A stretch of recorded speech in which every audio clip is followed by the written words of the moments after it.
Beer jokes, please. It's summer, and instead of asking for jokes, why don't you just invite me to a beer? My comments won't ever feature in the Pocketnow Weekly, and why don't you just give us a comment and not complain? Jaime, your ears are so big, and why does this sound like Little Red Riding Hood? That's right, it's that time of the week. I am Jaime Rivera. This is Pocketnow, and this is the Pocketnow Daily Recap for last week.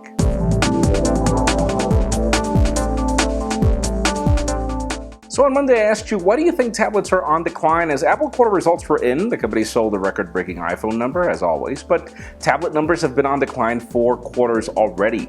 We have 838 comments, out of which Albi says, I think tablet sales are declining because people don't want a new tablet every year, but they do with phones. It's strange. No, it's not strange. Obviously, it's not necessarily cheaper for you to buy a phone, but yeah, it is more appealing for you to want to buy something you carry with you every day. Not the same case with tablets. Larry Griffin says, all iPads are the same. They're just thinner, faster, and have Touch ID, but that's really no reason to upgrade from the iPad Air to the iPad Air 2. You can really keep the same iPad for about 3 to 4 years without missing anything. My iPad mini still works fine, and yeah, that's the case for many people. Really, this is the iPad Air 1. I don't feel a need to upgrade to the iPad Air 2.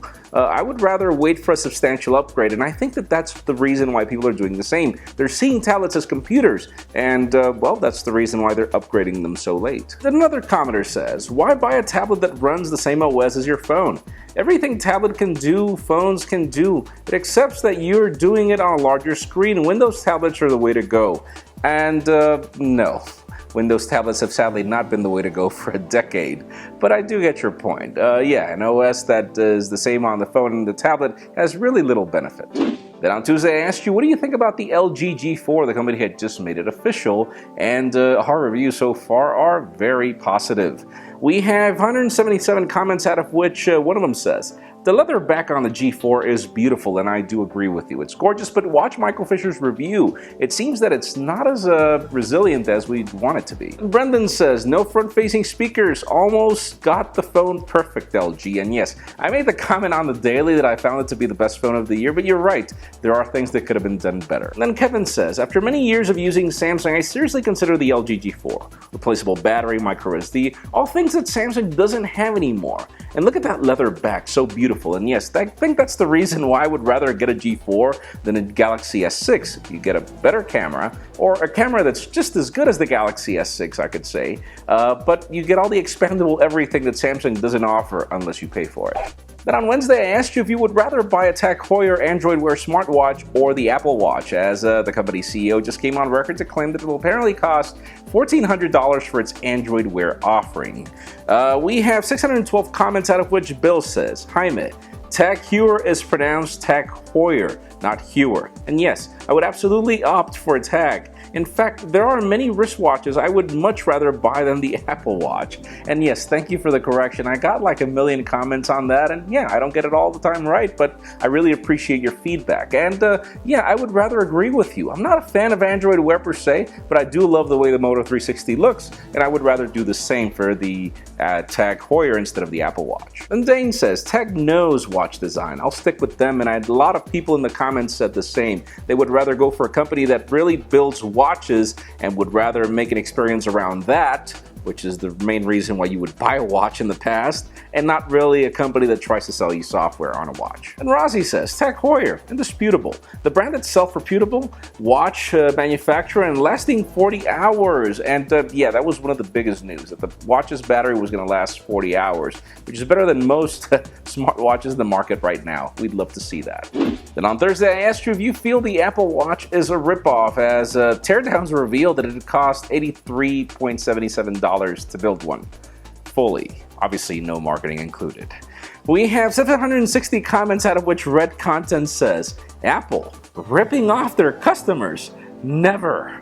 Perfect comment. And John Hiron says, so does that mean that Android Wear would cost $5 to manufacture? Because it's pretty disappointing, especially in the software division, and sick burn, dude, but you're kind of right. And Javon says, I think all Apple products are ripoffs, since you get a smartphone with specs which are better and future-proof around the same price tag.